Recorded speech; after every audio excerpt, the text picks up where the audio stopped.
Ladies and gentlemen, the story you're about to hear is true. Only the names have been changed to protect the innocent. Fatima Cigarettes, best of long cigarettes, brings you Dragnet.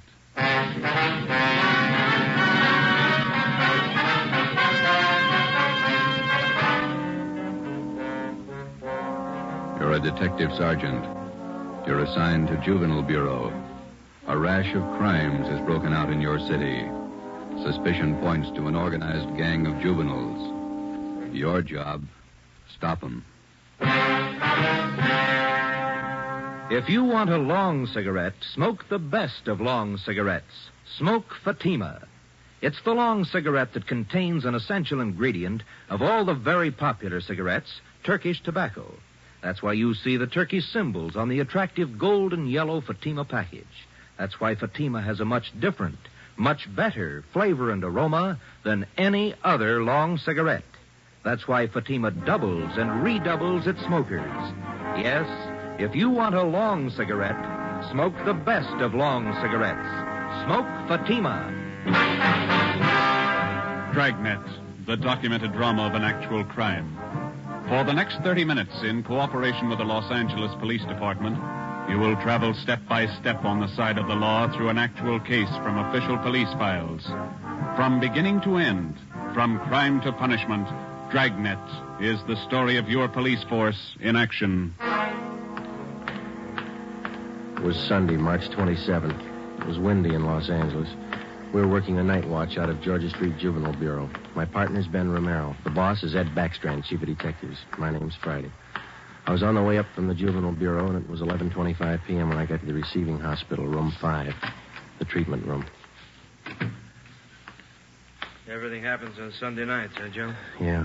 How's the kid making out, Doc? The one arm is cut up badly. Nothing fatal, though. How'd it happen? That's what I'd like to find out. Can I talk to him? If you want. Don't press him, though. He's had a bad shock. All right.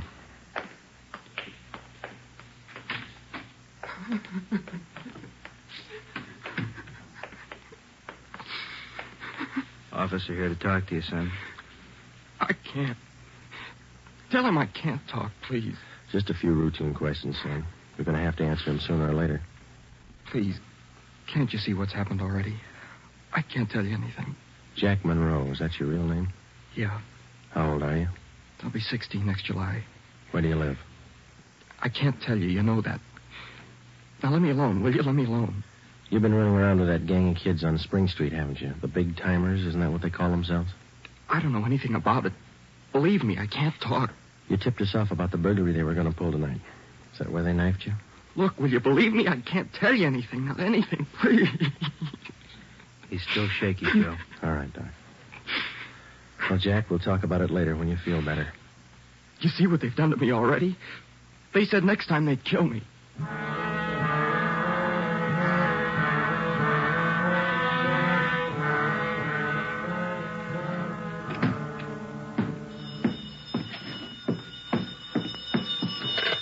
Juvenile Bureau, Friday.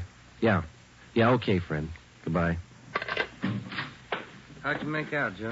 Not very good, Ben. Captain Bowling come in yet? You checked in while you were gone. Wants to see us. Okay. The kid tell you who knifed him? No, I scared him good. He wouldn't tell me a thing. You get a line on the boy's parents, Friday? I got a hold of his father. He's on his way in. How's the boy? Bad knife wounds. Nothing fatal. You know the boy? Not till this afternoon, Captain. He tipped us off about a burglary a gang of young kids were supposed to pull tonight. Did it go through? No, but 2 hours ago, this Monroe kid was found in a vacant lot down on Olympic, cut up pretty bad. The gang must have pegged him. How long is it going to take you to break that up? Well, we're just starting to get a line on him, Bob. Must be nearly 100 in that gang. And every one of them working hard. Take a look at the pin map over here. This spot here, look at it. All the jobs pulled during the last month, huh? The last 5 weeks, up to date. Red tabs for burglary, must be more than 100. The robberies, green pens, count them, at least 50. There's 5 more orange ones I added for the weekend, auto thefts. You bet those kids are working hard. We got a lead on them. That's more than we had last week. You have to push it harder. Here's the big reason. This line of pins, down in black. Purse snatchings. Purse snatching and rape, 26 of them in the past 5 weeks. They're pretty well concentrated in one area here. That's right. Now, what's the lead you're working on? Right there on the pen map, Captain. Huh? Well, these 2 blocks here, Bob, where Franco Alley intersects Spring Street. Well, what about it? Well, it's the only clear area for a dozen blocks around. There's not a colored pin on it, you see? Yeah. Now, all the rest of the pins, the robberies, burglaries, attacks, they all seem to branch out from this same spot right here in definite patterns. Franco Alley and Spring Street. You figure that's the focal point for the gang? Well, it's got all the marks. For instance? Well, we've been checking that neighborhood for a week. We got it narrowed down to one place. Right on the corner of Franco and Spring. What is it? It's a soda fountain. It's pretty typical. Only it stays open all night, and it gets a pretty good play from kids. Regular hangout, Captain. Pretty tough youngsters. None of them over 18. Who runs the place? Guy named Eddie Ramsey, small-time con man. Had a run-in with him when we worked bunco detail. I remember the name. Smart mouth. Tried to give us trouble when we talked to some kids in there last night. He's got a place set up for him in the back of the store, kind of a club room. It sounds like a good lead. What are you doing about it? Well, just a minute. Captain Bowling. Yeah? Who? Yeah, we'll be right down. The Monroe kid, his father's downstairs, cursing every one of us. What's his problem? Can't understand how his boy got in trouble. Come on, Ben, let's tell him.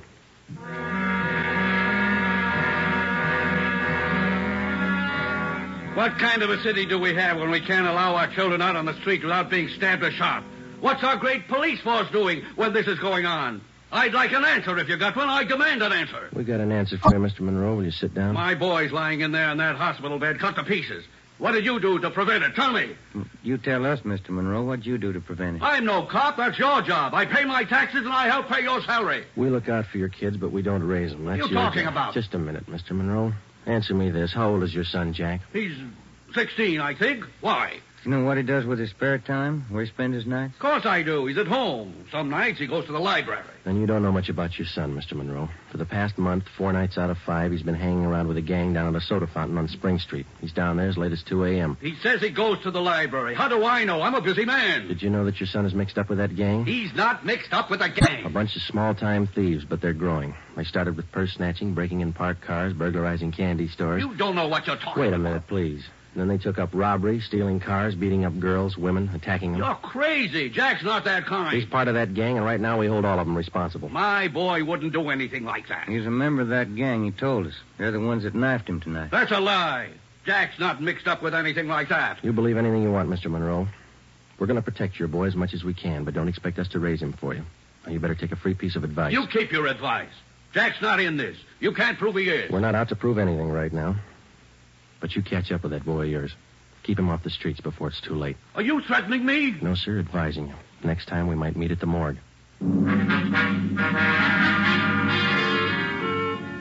1 a.m. Monday, March 28th. A detail of 50 officers from Juvenile Bureau and Metropolitan Division were deployed for 16 blocks along Figueroa Street. At 5 minutes past 1, they started to move south over an appointed area. In the space of half an hour, 18 young kids, none of them over 17 years old, were picked up off the streets and brought to the second floor at 1335 Georgia Street, the Juvenile Bureau. 4 of the youngsters were girls. At 1:45 a.m., Ben and I checked the soda fountain on the corner of Franco Alley and Spring Street.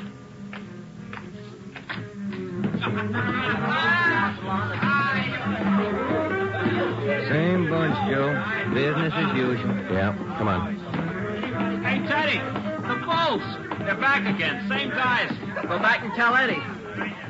Hey, look, why do you guys have to keep tracking us, huh? You'd think we were crooks or something. You were here the last time we checked in, Teddy. You ever go home? Sure, when I'm tired. I ain't tired. What's the matter?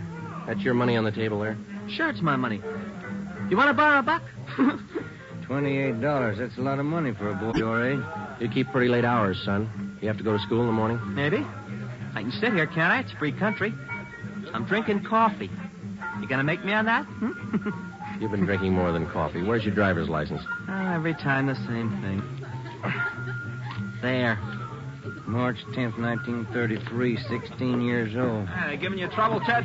Eddie's on his way out. What's your name? Jones. Clyde Jones. Huh, Ted? Sure. He's got money, too. Rich family. You can save the smart talk, boys. Any of your pals in the back room? What's the trouble now, Sergeant? How many times a week do we get a checkup? Go ahead, Eddie. Read 'em off. We told you the last time, Ramsey. Clean up your place here or we'll ride your back till you do. I told you the last time, Sergeant, there's nothing wrong with my place. It's almost 2 o'clock in the morning. You got a dozen underage kids hanging around here doing nothing. Some of them have been drinking. Schoolboys. Better to have them in here than hanging around outside in the street. I keep an eye on them. You're not the guardian, Ramsey. This time of night, they've got no business in here or on the street alone.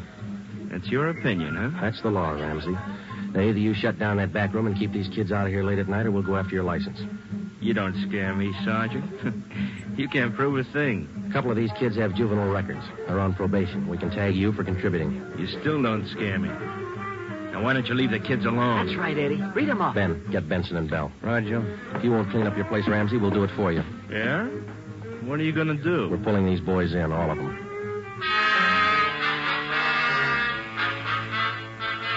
2:25 a.m. Monday, March 28th. The Dragnet operation had netted 30 juveniles, 26 boys, 4 girls. 24 of the children were between the ages of 16 and 17.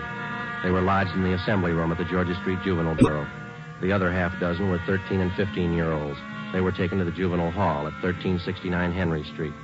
At 2:43 a.m., we met with Captain Bowling. They're all checked in, 30 of them. All right, in the morning we filed petitions to have every one of these cases brought to the attention of the juvenile court. Make a note of it. Okay, Bob. For the kids with records, ask for detention from the probation department. Right. We'll call their parents in the morning. Call them now. They've got some explaining to do. By 6 a.m., all but 3 of the children's parents had shown up. To most of them, it was nothing new. Their kids had been there before. They'd be there again. They took the lecture from the juvenile officers calmly. As long as it didn't mean trouble for them, they wouldn't worry. When they got their children home, they would reprimand them, not for running the streets, but for being picked up by the police. Ben and I had seen the cycle of the young criminals start before, 100 times over. It had a lot of different endings, most of them sour. During the next week that followed, we booked an average of a dozen juvenile delinquents every night. The clampdown continued, so did the crime wave. 10 burglaries, 4 robberies, 8 car thefts, 6 person etchings, 3 assaults on women. 1 week's work. Picked up a new angle on Ramsey today, Captain. He might be fencing for the game. Who gave you the tip-off? One of our informants. Ramsey's brother lives out in the valley. He's supposed to be pushing this stuff. You check him out? Yeah, I couldn't get a thing on him. Well, it might explain what attracts the kids to that soda fountain. It explains those $20 bills the kids are flashing. They steal and rob, and then they sell the loot to Ramsey for nothing. Another thing. Ramsey keeps his place open all night, and there's no reason to. He doesn't get that much trade. It's only from the young gang that hangs around there. You question the kids? How do they account for having all that money? Well, most of them say Ramsey lends it to them. They say they pay him back a little at a time. I think he's fencing for the kids. You tried to get his license? No luck, Captain. We can't prove a thing against him. Then we'll do it the hard way. Sweat it out. That night, we drove out to Ramsey's soda fountain and asked him again to clean up his place, to keep the young kids out after 10 o'clock at night, to stop lending them money. He refused. There was nothing we could do. His business was a public place. He could not be held responsible for any of his patrons. In the next 10 days that followed, Ben and I haunted the sidewalk outside the soda fountain. We questioned every youngster as they entered and left. We made more than a dozen arrests. Many of the kids had been drinking heavily. We found some of them under the influence of narcotics. But Ramsey was still in the clear. The crime wave continued sporadically. Ben and I waited for our chance. It was a long time coming. Thursday, April 14th, we had dinner at Johnny Cokin's place, and it was 10:35 p.m. when we checked back in at the office. Hot shot. Grab it, Joe. Yeah. A terminal on Market Street, a 459 and shooting. A terminal on Market Street, a 459. Let's go.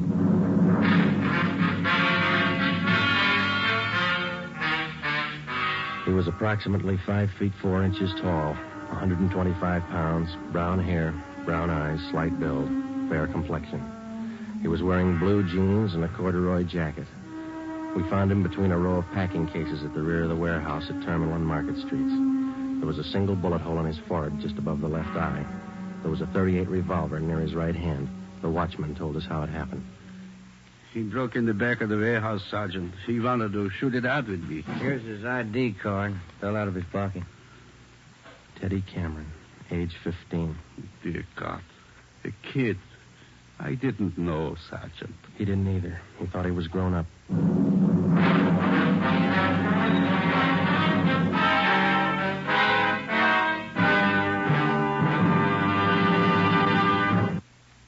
You are listening to Dragnet for the solution to an actual case from official police files. Now, here's the solution to many of your Christmas shopping problems. If your friends smoke a long cigarette, give the best of long cigarettes.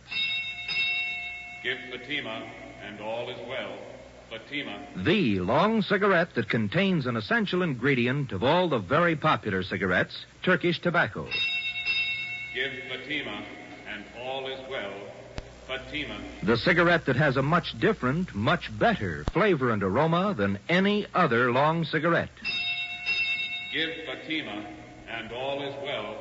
Fatima. The cigarette that has doubled and redoubled in popularity. Here are the authentic reports. New York Division. Fatima sales up 132%. Chicago Division. Fatima sales up 453%. Los Angeles Division. Fatima sales up 545%. More and more smokers agree Fatima is the best of long cigarettes. So enjoy Fatima yourself and give Fatima for Christmas in the attractive golden yellow carton. Everyone who smokes Fatima says that this great new long cigarette is the best of all long cigarettes.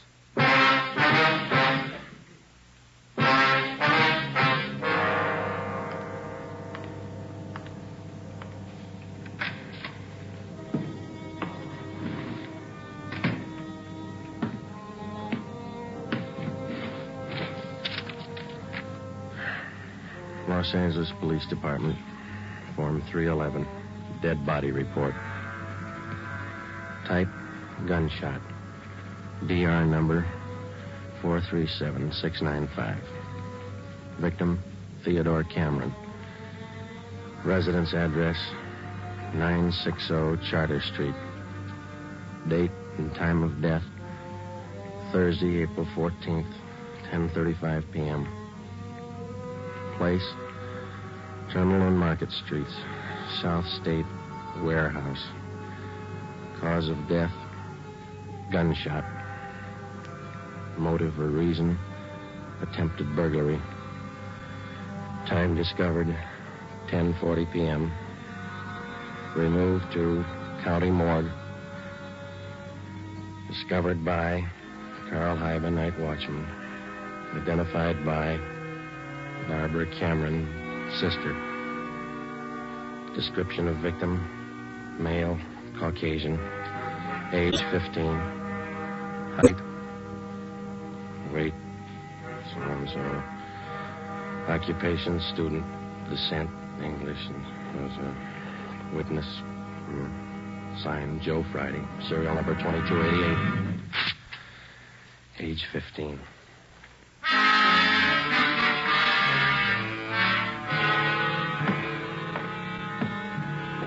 Ready, Joe?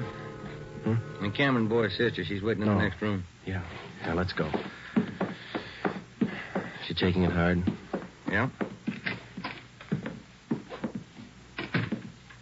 Morning, Miss Cameron.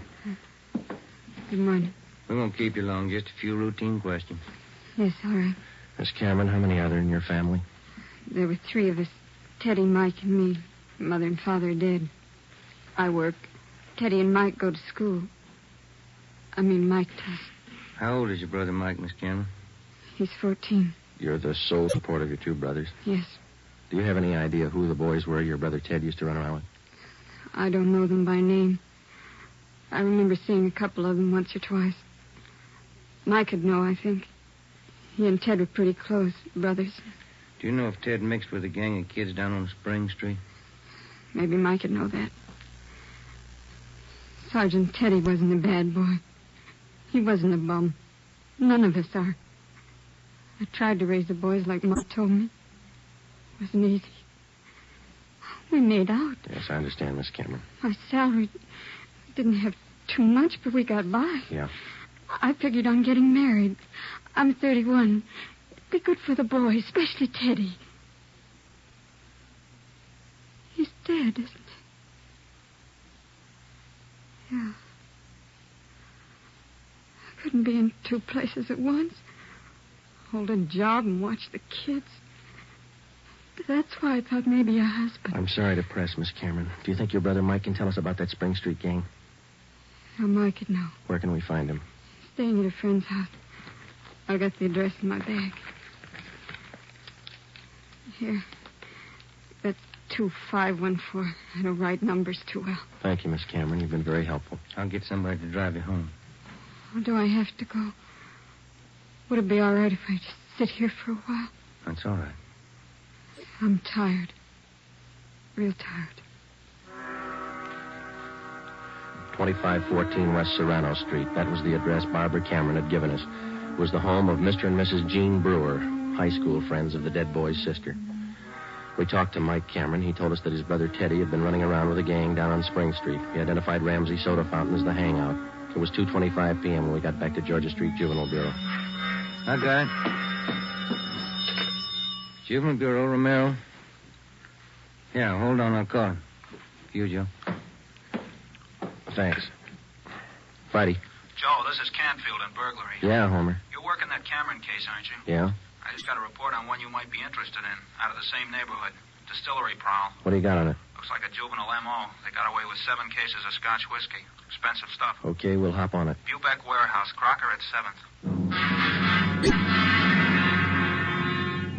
Miss Elizabeth Rice was the auditor in charge at the Bubeck Warehouse. We located her on the mezzanine office row. It was her job to keep a running inventory on all incoming and outgoing liquor stock. She knew her job well. As you know, Sergeant Friday, each and every bottle of distilled spirits carries a United States Internal Revenue stamp. Yes, ma'am. Each stamp carries a serial number together with the name of the firm to whom the stamps are issued. Well, Miss Rice, in the stuff that's missing, the stamp on each bottle carries the case number. Is that right? That's right. Now, what did I tell you? Oh, yes, I have it right here. 7 cases of high-grade blended Scotch whiskey. Now, I have a bottle identical to those in the missing cases. Yes, I see. Now, if you'll just look here. Yes, ma'am.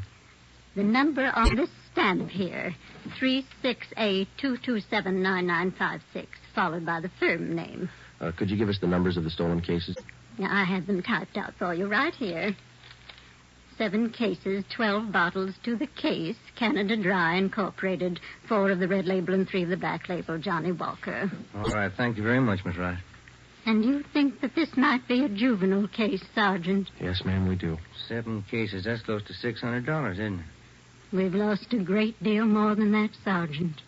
The insurance company makes up for the liquor loss. Yes, ma'am. Those youngsters, who makes up for them? Ben and I left the Bubeck Warehouse with a list of serial numbers of the 7 cases of stolen liquor. We headed back for the Juvenile Bureau. We figured that there was a strong possibility that the Spring Street gang was responsible for the warehouse liquor theft. How were they disposing of the stolen property? That was the key question we had to answer. Ben and I had a hunch and a tip from an informant that the young gang was operating under the guidance of a fence, a man or woman whose job it is to dispose of stolen property. The gang members were close to Ramsey at the soda fountain. Ramsey was the logical suspect. All right, now suppose they did steal the liquor. Suppose Ramsey's a fence. What's he done with the stuff? I don't think he's turned it this fast, if he's turned it at all. He wouldn't keep it at the soda fountain, no liquor license. And we've been around too much. He wouldn't keep it in his house. He lives in the rear of the fountain. It's too hot. Only leaves one other location that we know about. His brother's place in the valley. It was 5 minutes to 10 when we turned left off Ventura Boulevard onto Sepulveda. Ramsey's brother had a small farm about a mile and a half off the highway. It was a modest white frame house planted squarely in the center of an acre of ground. An unpaved driveway led off to the left of the house to the garage. Pull up here, huh? Yeah, okay. Yeah, it looks kind of quiet, no lights. Let's go.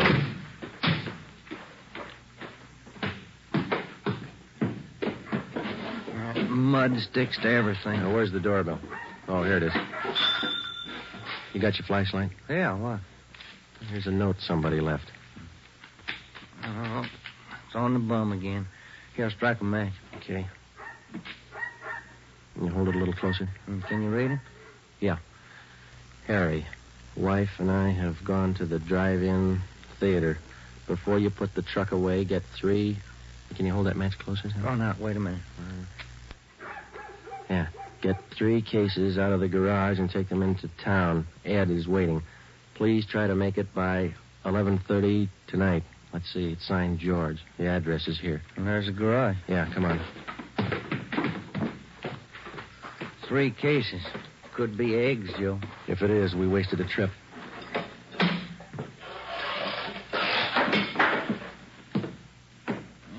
out of matches, Joe. All right, here, use mine. What was that? Checking. Come on. See anything? No. There goes the light. Just a minute. I'll strike another one. You can save your matches. We found it. We found 5 cases of Scotch whiskey on the floor of the garage. We checked the serial numbers against the warehouse list. They matched. We went back to the car and called communications. We had an immediate stakeout placed on George Ramsey's place, and then we headed back for the city. It was 11:20 p.m. when we got to the address we found on the note. Oh, it's about time, Harry. Hello, Ramsey. We can do without the music. What's your problem this time? Hey, you're almost out of scotch, Ramsey. Serial numbers check out, Joe. Sorry I can't offer you a drink. We're too old to drink here, aren't we, Ramsey? Where's your phone? You want to invite somebody? You can see we're out of booze. You got a phone? In the hall. Ben, call the office. Yeah. All right, what's it all about? We've been out to your brother's place. What happened to the other 2 cases? You drink them here? I gave it to the kids. What are you looking at me like that for, Sergeant? Anything wrong, Eddie? Party's over, kid.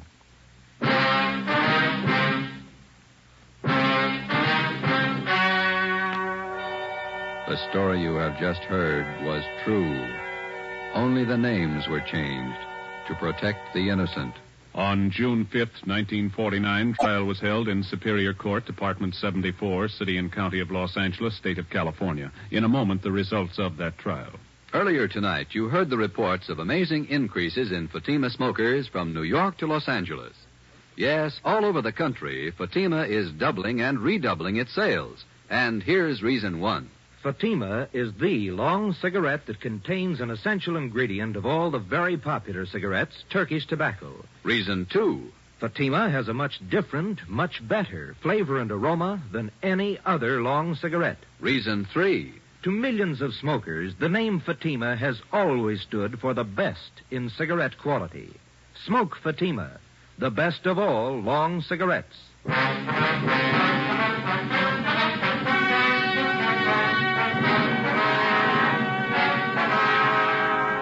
Edward and George Ramsey were tried and convicted in Superior Court of receiving stolen property. After serving their terms as prescribed by law in the state penitentiary, they will be returned to the county jail where they will serve a 1-year term for contributing to the delinquency of minors. You have just heard Dragnet, a new series of authentic cases from official files. Technical advice for Dragnet comes from the Office of Acting Chief of Police, W.A. Wharton, Los Angeles Police Department. Honoring the city of Greenwich, state of Connecticut, and the men who make up the Greenwich Police Department, another of America's great law enforcement agencies. One of these men, Chief John M. Gleason, FBI National Police Academy graduate, who dedicates his life to making yours more secure. Fatima Cigarettes, the best of long cigarettes, has brought you Dragnet from Los Angeles.